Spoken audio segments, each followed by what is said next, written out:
8ನೇ ತರಗತಿ ಗಣಿತ ಅಧ್ಯಾಯ 3 ಸಂಖ್ಯೆಗಳ ಕಥೆ. ಇವತ್ತಿನ ವಿಡಿಯೋದಲ್ಲಿ ಹಿಂದೂ ಸಂಖ್ಯಾ ಪದ್ಧತಿಯ ಬಗ್ಗೆ ನಾವು ಕಲಿಯೋಣ. ನಾವು ಈಗಾಗಲೇ ಉಪಯೋಗಿಸ್ತಾ ಇರುವಂತಹ ಸಂಖ್ಯಾ ಪದ್ಧತಿಯನ್ನ ನಾವು ಹಿಂದೂ ಸಂಖ್ಯಾ ಪದ್ಧತಿ ಅಂತ ಹೇಳ್ತೇವೆ. ಇದು ಮೊದಲ ಬಾರಿಗೆ ಭಾರತದಲ್ಲಿ ವಿಕಸನಗೊಂಡು ನಂತರ ಅರೇಬಿಯನ್ ದೇಶಗಳಿಗೆ ಹಾಗೆ ಯುರೋಪ್ ರಾಷ್ಟ್ರಗಳಿಗೆ ಹಬ್ಬಿತ್ತು. ಈ ಸಂಖ್ಯಾ ಪದ್ಧತಿಯು ತುಂಬಾ ಸುಲಭವಾಗಿರುವಂತಹ ಸಂಖ್ಯಾ ಪದ್ಧತಿ. ಯಾಕೆಂದ್ರೆ ಈ ಹಿಂದೂ ಸಂಖ್ಯಾ ಪದ್ಧತಿಯಲ್ಲಿ ನಾವು ಸ್ಥಾನ ಬೆಲೆಯನ್ನ ಬಳಸ್ತೇವೆ.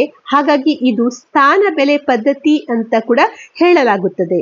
ಇದರಲ್ಲಿ ನಾವು ಆಧಾರ 10 ಈ ಆಧಾರ ಸಂಖ್ಯಾ ಪದ್ಧತಿಯನ್ನ ಉಪಯೋಗಿಸ್ತೇವೆ. ಅಂದ್ರೆ ನೀವಿಲ್ಲಿ 10 ಚಿಹ್ನೆಗಳನ್ನ ಕಾಣಬಹುದು. ಈ ಚಿಹ್ನೆಗಳು 0 ಇಂದ ಪ್ರಾರಂಭವಾಗಿ 9ರ ತನಕ ಇರುತ್ತವೆ. ಈಗ ಉದಾಹರಣೆಗೆ ಒಂದು ಸಂಖ್ಯೆ 375. ಈ ಸಂಖ್ಯೆಯನ್ನ ನೀವು ಈ ಸಂಖ್ಯಾ ಪದ್ಧತಿಯಲ್ಲಿ ಹೆಗ್ಗುರುತುಗಳ ಸಂಖ್ಯೆಯ ಆಧಾರದಲ್ಲಿ ಯಾವ ರೀತಿಯಲ್ಲಿ ಬರೀಬಹುದು? ಈಗ ಉದಾಹರಣೆಗೆ 375 ಅಂದ್ರೆ ಇದರಲ್ಲಿ ನೀವು ಕಾಣಬಹುದು ಇಲ್ಲಿ ಈ ಸ್ಥಾನ ಮೊದಲ ಸ್ಥಾನವನ್ನ ಈ 5 ಏನಿದೆ ಇದನ್ನ ನಾವು ಬಿಡಿ ಸ್ಥಾನ ಅಂತ ಹೇಳ್ತೇವೆ. ಹಾಗೆ 7 ಇದನ್ನು 10ರ ಸ್ಥಾನ ಅಂತ ಹೇಳ್ತೇವೆ. ಹಾಗೆ ಈ 3ಅನ್ನ 100ರ ಸ್ಥಾನ ಅಂತ ಹೇಳ್ತೇವೆ. ಸೊ ಇಲ್ಲಿ ಬಿಡಿ ಸ್ಥಾನದಲ್ಲಿ 5 ಇದೆ.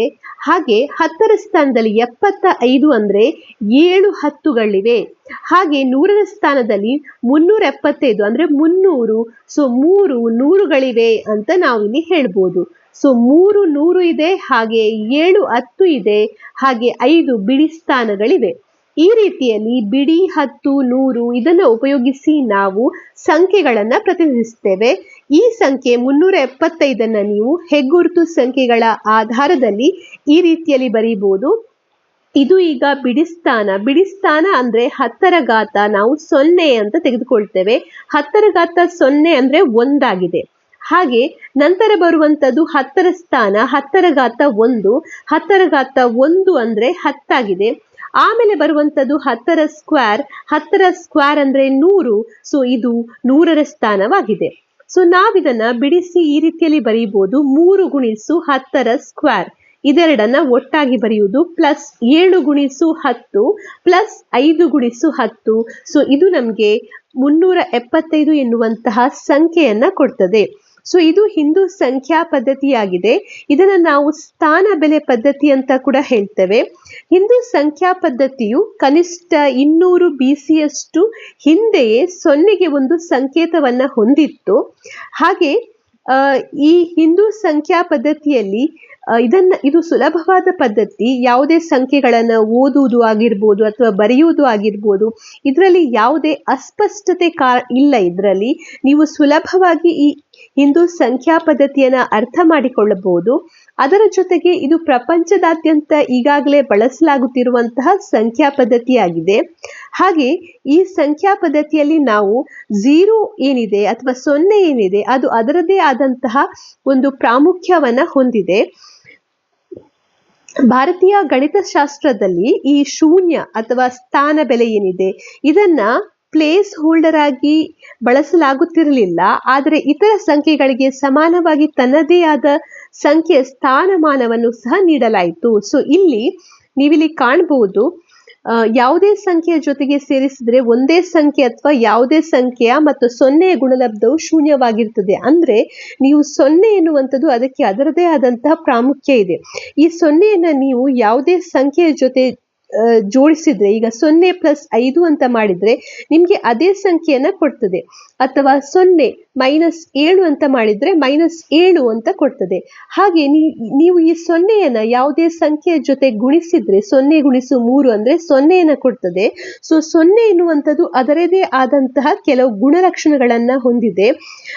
ಈ 0ಯನ್ನ ಆರ್ಯಭಟ ಎನ್ನುವವರು 499 CE ಈ ಸಂದರ್ಭದಲ್ಲಿ ಇದನ್ನ ವಿಕಸನಗೊಳಿಸುತ್ತಾರೆ, ಇದನ್ನ ಅಭಿವೃದ್ಧಿಪಡಿಸುತ್ತಾರೆ. ಹಾಗೆ 0 ಸಂಖ್ಯೆಯನ್ನ ಬಳಸ್ತಾರೆ. ಅದರ ಜೊತೆಗೆ ಮೂಲಭೂತ ಅಂಕಗಣಿತದ ಲೆಕ್ಕಾಚಾರಗಳನ್ನು ಕೂಡ ಯಾವ ರೀತಿಯಲ್ಲಿ ಮಾಡಬಹುದು ಎಂಬುದನ್ನ ಬ್ರಹ್ಮಗುಪ್ತ ಎನ್ನುವವರು 628 CEಯಲ್ಲಿ ತಮ್ಮ ಕೃತಿಯಾಗಿರುವಂತಹ ಬ್ರಹ್ಮಸ್ಫುಟ ಸಿದ್ಧಾಂತದಲ್ಲಿ ಇದರ ಬಗ್ಗೆ ಉಲ್ಲೇಖ ಮಾಡಿದ್ದಾರೆ. ಸೊ ಇದರಲ್ಲಿ ಈ 0 ಸಂಖ್ಯೆಯನ್ನು ಉಪಯೋಗಿಸಿ ಯಾವ ರೀತಿಯಲ್ಲಿ ಮೂಲಭೂತ ಅಂಕಗಣಿತದ ಲೆಕ್ಕಾಚಾರಗಳು ಅಂದ್ರೆ ಸಂಕಲನ, ವ್ಯವಕಲನ, ಗುಣಾಕಾರ ಇವುಗಳನ್ನ ಯಾವ ರೀತಿಯಲ್ಲಿ ಮಾಡಬಹುದು ಅಂತೇಳಿ ಅವರು ತಮ್ಮ ಕೃತಿಯಲ್ಲಿ ಅದರ ಬಗ್ಗೆ ಉಲ್ಲೇಖವನ್ನ ಮಾಡಿದ್ದಾರೆ.